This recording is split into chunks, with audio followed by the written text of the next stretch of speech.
I'm meteorologist Robert Spetta, breaking down the latest analysis here on our Tuesday morning of Typhoon Carina, also known as Gaemi internationally. Carina in the Philippines. Storm system continues to strengthen off of the northeast coast of Luzon, with the track now looking like it's going to be edging a little bit further towards the west. So good news for places like Okinawa.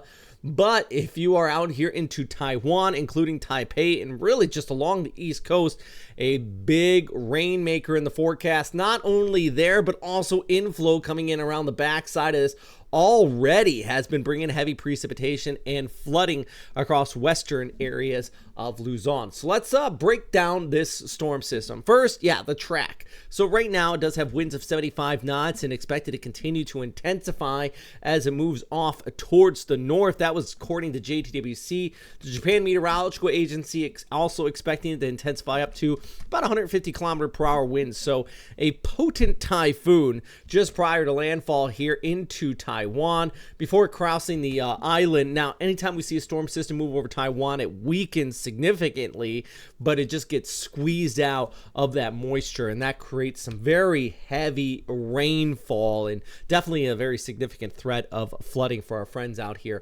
across Taiwan, not to mention that inflow behind it. But we can just look at a little closer look here as it passes just over Ishigaki and out here towards the island, with those rain totals really just wrapping around and definitely adding up here. So here's a look at kind of the hindcast. So far heavy rains due to this Habagat. We've already been seeing some areas, including around Manila, upwards of 100 millimeters over the course of just the last 24 hours, even less than that. Rain totals are going to continue to add up, though, as this tracks off towards the north.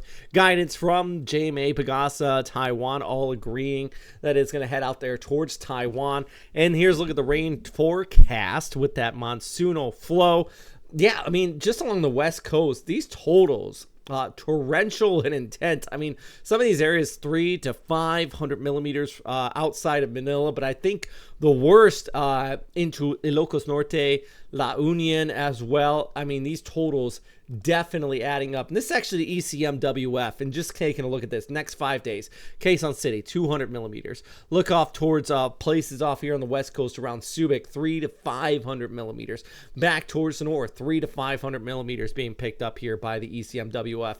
Then we look off towards Taiwan, and that's when we start to get into the crazy totals due to the mountains squeezing out that moisture. Look at that, 700 to 800 millimeters of precipitation. And you might think, the model's got to be out to lunch for this.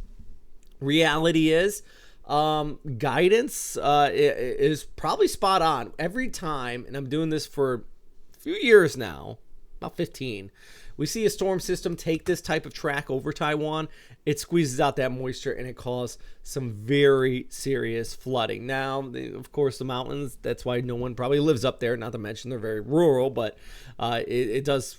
The water goes in a lot of these streams here. They do have good flood control, but it still causes some issues, especially on the East Coast. You do see roads get blocked and things like that. I mean, I've chased out here, and it definitely causes issues, mudslides, and we're going to see that for sure with this particular storm system that pushes over Taiwan and kind of makes that left-hand turn. So once again, you have these double impacts here, of course, with our storm as it heads off towards the north, passing over the southern Japanese islands with those typhoon strength winds, heavy rainfall passing over Taiwan, and then, of course, that inflow continuing on the back side of it across the Philippines with that heavy precipitation in the forecast, and for sure flooding threats across parts of Region 1 all the way down towards Manila. Not just only due to localized rain, but as we've seen already, that inflow and just consistent rainfall extending all the way into the weekend out here. So want to continue to watch out for that flood threat with this storm system. If you're in Ishigaki or Miyako-jima, get ready for those typhoon conditions. If you are in Okinawa Honto, that is the main island of Okinawa here, you're definitely going to be missing it. I mean, yeah, you're going to see that rain. I mean, this is indicating 50 to 100 millimeters. But if we pull back the picture and just kind of take a look at your forecasted track, even the tropical storm strength winds are not going to be extending out towards your area. So that westward nudge, definitely good news for Okinawa, but bad news for the island of Taiwan for sure. So conditions going to be going downhill pretty quickly as we go ahead over the next 24 hours out there for them. And all the while, you still have that inflow continuing to wrap in on the back side of our storm system. So I'm going to keep you guys posted on this. If you are in Manila, be ready for that threat of flooding. Already been seeing the rain, I think, in those poor drainage areas. You're going to see the water pile up pretty quickly just because we have persistent several days of heavy rainfall and precipitation. So big thing, big change in this forecast from the last update I gave you, and that's why I try to give one at least every 12 hours, is because things do change.